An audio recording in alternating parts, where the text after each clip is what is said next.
Hola, ¿qué tal? Soy Yadira Pimentel y les doy la bienvenida a Bienestar al Día. Ese es el programa de salud del Hospital Metropolitano de Santiago.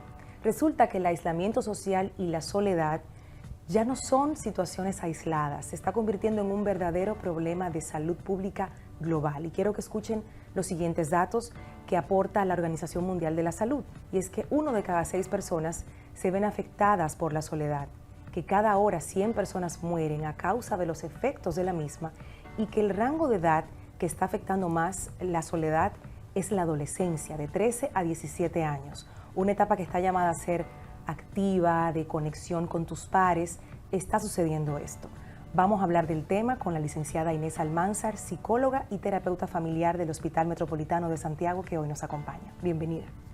Gracias por la invitación, un placer siempre volver a esta casa, en donde siempre nos reciben con tanto cariño y con un tema tan interesante y tan necesario a la vez. Me encanta todo lo que tenga que ver con padres, hijos, familia, así que muchas gracias, a la orden aquí estamos. Vamos a establecer la diferencia primero, doctor, en este tema del aislamiento social y la soledad en jóvenes y en jóvenes adultos también. ¿Cómo se diferencia esto? Aislarse socialmente y la soledad como tal.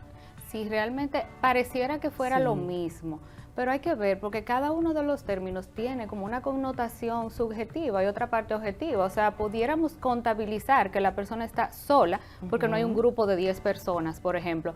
Pero puede ser que sienta un aislamiento por exclusión, por ejemplo, pero es una sensación quizás de la persona. Entonces, lo importante sería determinar, observar en ese adolescente, porque estamos hablando de esa población específica, cómo lo está viviendo. ¿Es una sensación real de exclusión, que no se siente perteneciente a su grupo de pares, a una familia como tal? ¿O es que realmente está siendo alejado, excluido, o él se ha aislado? Entonces, yo siento que ahí es que está la diferencia, si es contable o no es contable, porque realmente si vemos el elemento soledad, la soledad también se visualiza si la persona está sola literalmente, pero puede estar sola alrededor de muchas personas, entonces es una sensación. Yo siento que tiene que ver como con cómo la persona lo va sintiendo y eso se va observando, por eso es tan necesario que alrededor hayan personas que sean más que padres, cuidadores, sean personas que acompañen y estén presentes.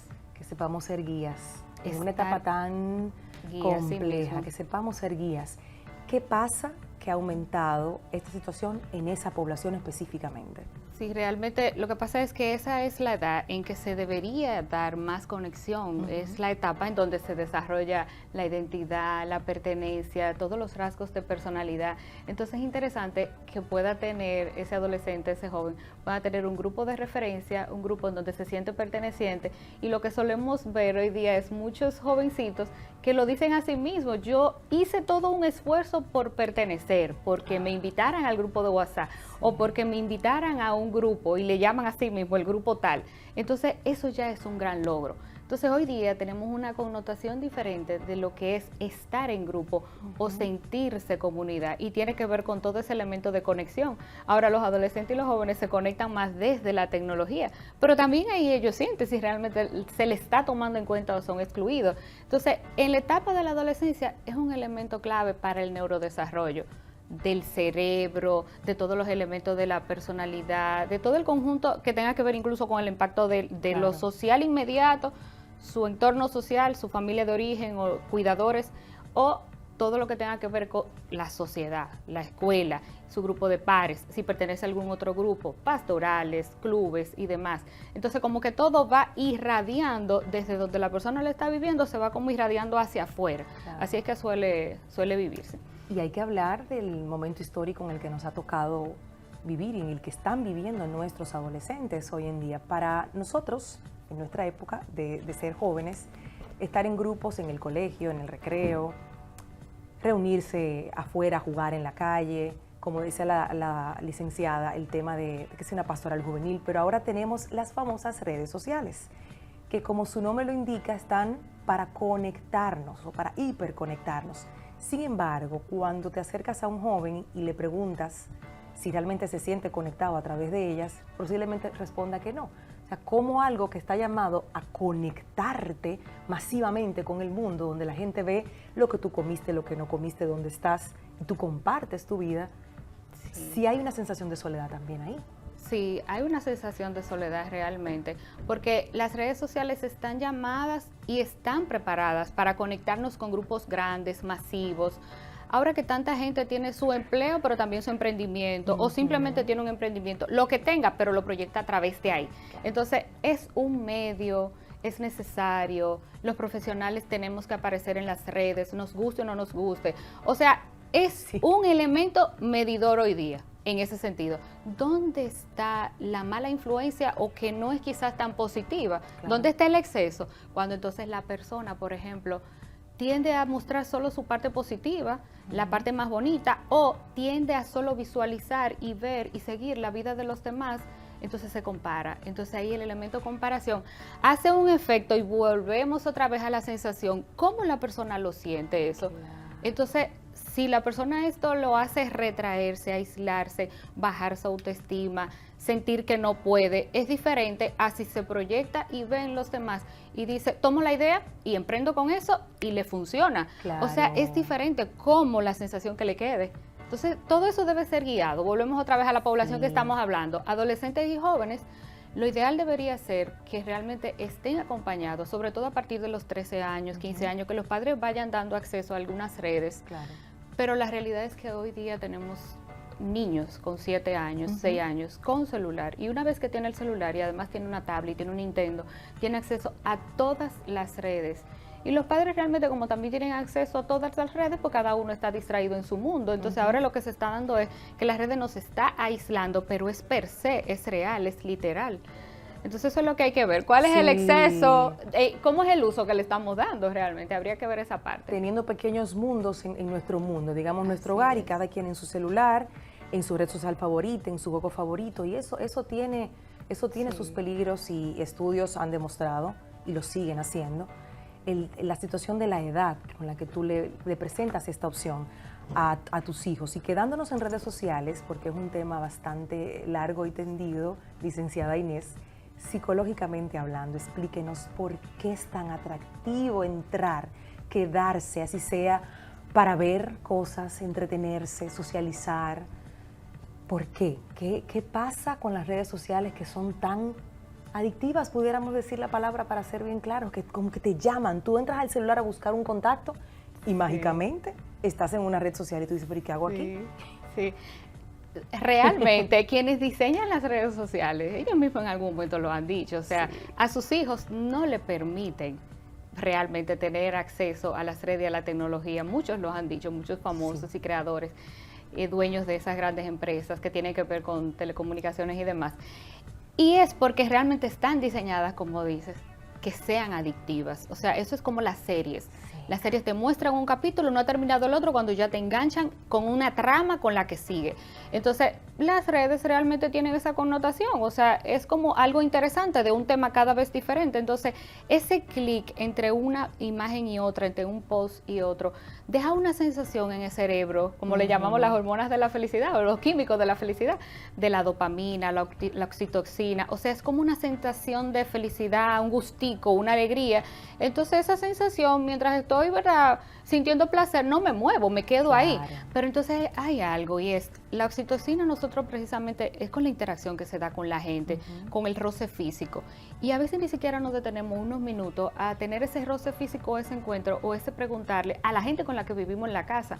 Entonces, sí lo tenemos, porque no es que no lo tengamos, en las redes lo tenemos, porque seguimos en conexión, le damos un me gusta y vemos la vida de otro, y el otro igual siente la misma sensación de que está conectado conmigo y me da me gusta, me sigue. No es que no se dé, se da. Lo que no se da es la interacción entonces presencial. La persona sigue quedándose y le encuentra más gusto, y los muchachos hoy día no lo dicen, con 8 años, con 12 años. Los fines de semana yo me lo paso en mi habitación y yo no salgo. Ay, qué pena. Entonces esos son como los recuerdos, las memorias de gloria que le quedan a los muchachos hoy día, a muchos de la población. Entonces ahí es que está el tema de por qué es tanto gusto, porque es placentero, porque ahí se muestra lo mejor. puedo competir porque veo lo interesante del otro, Claro. y como es la mejor imagen de todo, la mía y la de los otros que sale, Sí, porque nadie va a poner ahí cuando está pasando nadie trabajo. se va a mover de lo que es un gustica.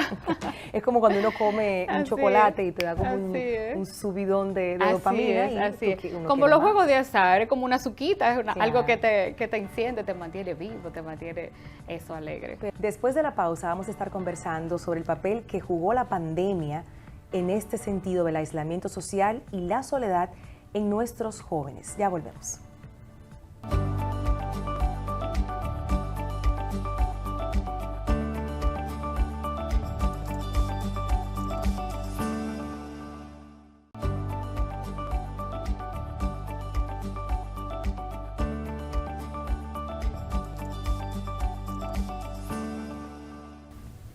Estamos de regreso en Bienestar al Día conversando con la licenciada Inés Almanzar, psicóloga y psicoterapeuta familiar del HOMS. Hoy hablando sobre el aislamiento social y la soledad en nuestros jóvenes. Y nos quedamos con la pregunta antes de esta pausa sobre la pandemia, el papel que jugó la pandemia a lo que estamos viendo hoy en día, que fue un aislamiento de todos.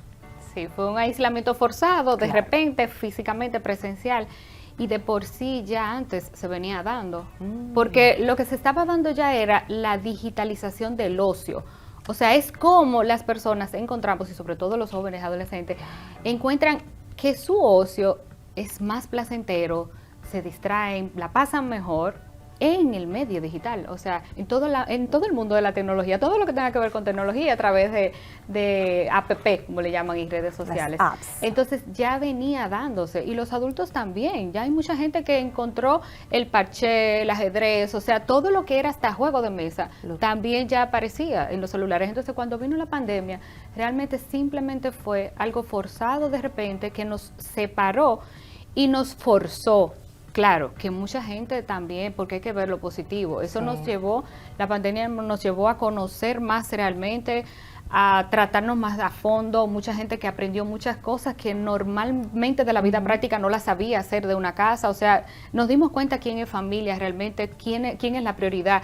En ese sentido sí hay que destacar todo eso, pero para nadie es un secreto que ya venía dándose. Entonces, ¿qué es lo que sí se perdió un poco? Porque fue forzado y luego no se ha recuperado del todo. Antes había más espacios comunitarios para Así es. todo. En todos los sentidos, o sea, en los espacios laborales, muchos encuentros fuera de trabajo o grupos que se juntaban fuera de trabajo también. En cuanto a lo escolar, por ejemplo, los muchachos había proyectos y algunos temas de estudio y demás que tenían que hacerlo así también, y de una forma u otra, eso también se sintió, que hubo esa merma. Claro. O sea, de una forma u otra sí marcó un territorio en donde ahora hay menos comunidad presencial. La comunidad ahora es virtual, realmente. Ya se estaba, digamos que cocinando, Así pero la es. pandemia vino a poner también... Sí, marcó un hito realmente. Marcó totalmente un Así es. hito. Hay un antes y un después. Es así. Pudiéramos hablar de aislamiento perjudicial en los jóvenes, de esos signos que nos pudieran alertar a nosotros como padres, como cuidadores, de que algo está pasando con nuestro adolescente. Sabemos que es una etapa compleja de muchos cambios.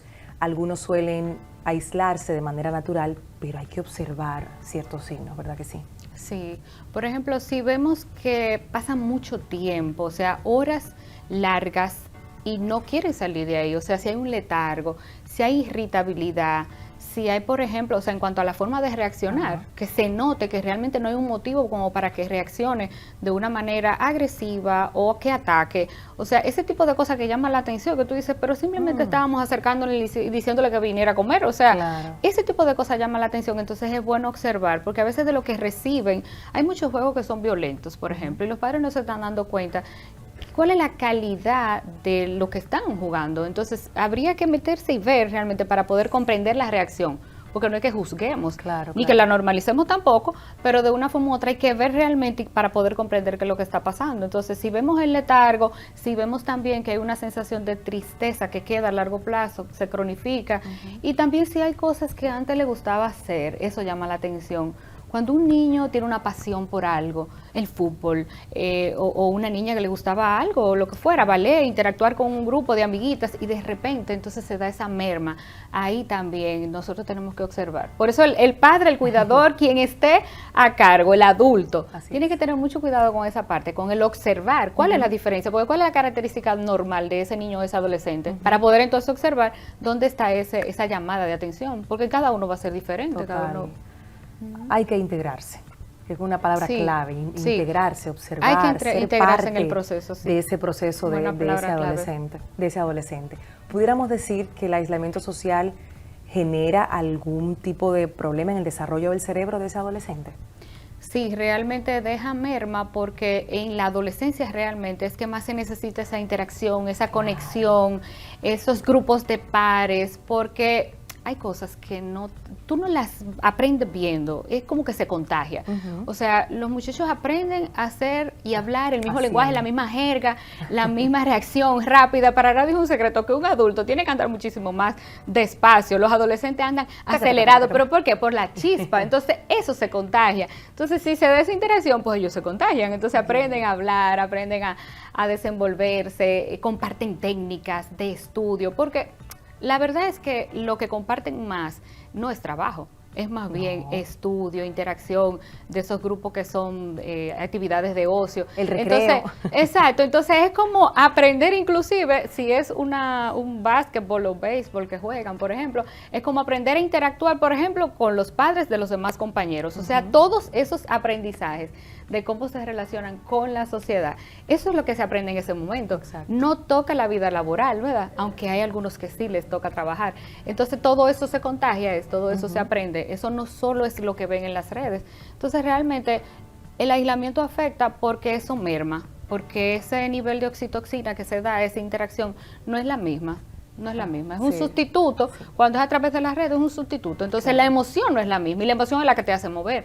No es la misma emoción cuando te encuentras con alguien que hace 20 años que no veías. O sea, si la ves virtual, pues igual te emociona, pero la calidad del abrazo, la mirada, te impacta como si te encontraras con esa persona, igual que aquella última vez que la viste, o cuando estudiabas en bachillerato. Eso lo vemos ahora los adultos. Entonces realmente es real, tiene que sentirse para que se contagie realmente, y en otro momento se vuelva a revivir. Así es. Entonces en el aislamiento se pierden esas oportunidades. Se pierde esa emoción, esa conexión emocional, no es igual. Es así. Y si hablamos de aislamiento social y soledad, y pasamos a la depresión y la ansiedad, ¿cómo se relacionan estos elementos? Sí, cuando hablamos de ansiedad, por ejemplo, la persona quizás por miedo comienza a decirse frases negativas, se queda ahí estancado, entonces como que va entrando en una baja autoestima, y de por sí la baja autoestima le va a hacer entonces aislarse socialmente. Entonces ahí vemos cómo se hace un círculo vicioso. ¿Cómo la ayudamos? Ahí habría que entrar entonces con terapia cognitivo-conductual, por ejemplo, con evidencia científica, para ayudarle a la persona a trabajar esa parte de los pensamientos y cómo moverse, porque las emociones son las que te mueven, como decía. Entonces, en cuanto a la depresión, igual también hay un tema de los síntomas que la persona siente, y eso solamente lo sabe la persona. Entonces, si ya de por sí tiene sintomatología de tristeza, apagado, no tiene ánimo, literalmente no tiene ánimo, que esa es la palabra. Entonces, si tiene síntomas, se aleja.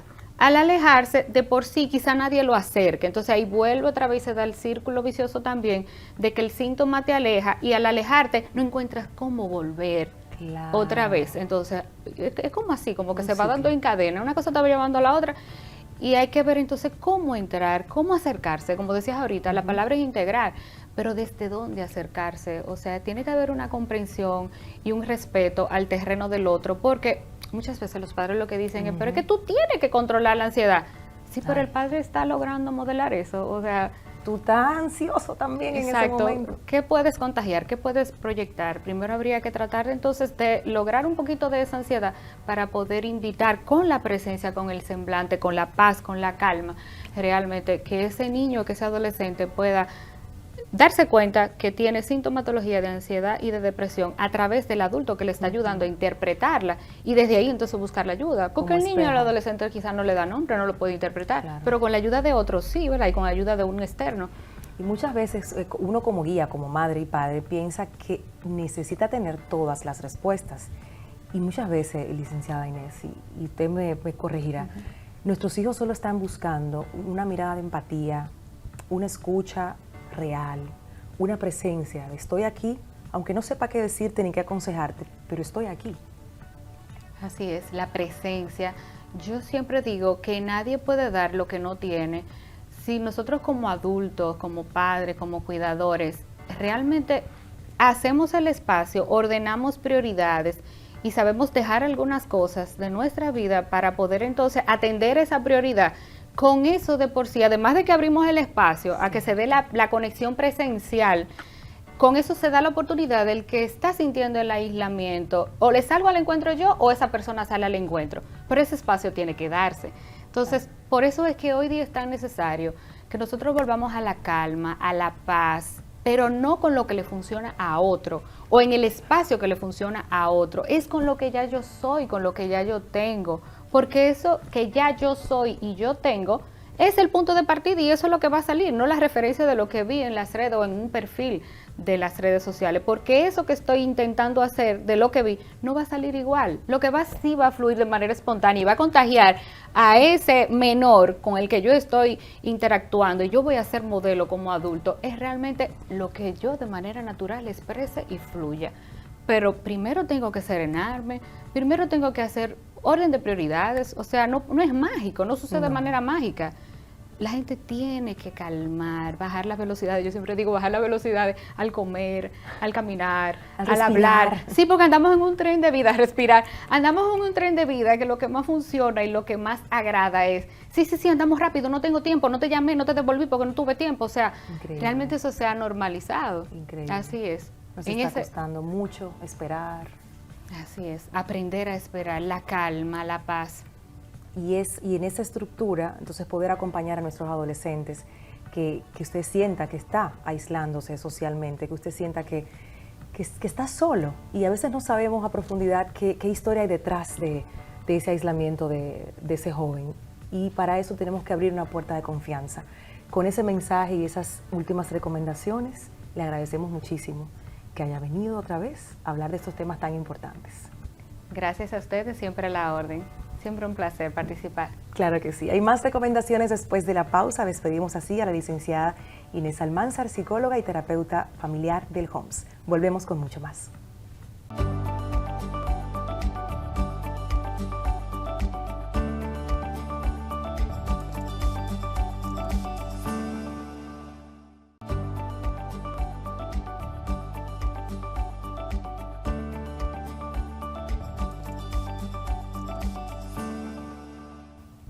Estamos de regreso en Bienestar al Día. Si estás experimentando aislamiento social, sensación de soledad, quédate con nosotros porque nuestra compañera Carlin Cuevas preparó el siguiente reportaje especial. Adelante.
o la línea de apoyo del Departamento de Salud Mental del Ministerio de Salud al 809-214-00 y la línea de ayuda psicológica y psiquiátrica a través del *462.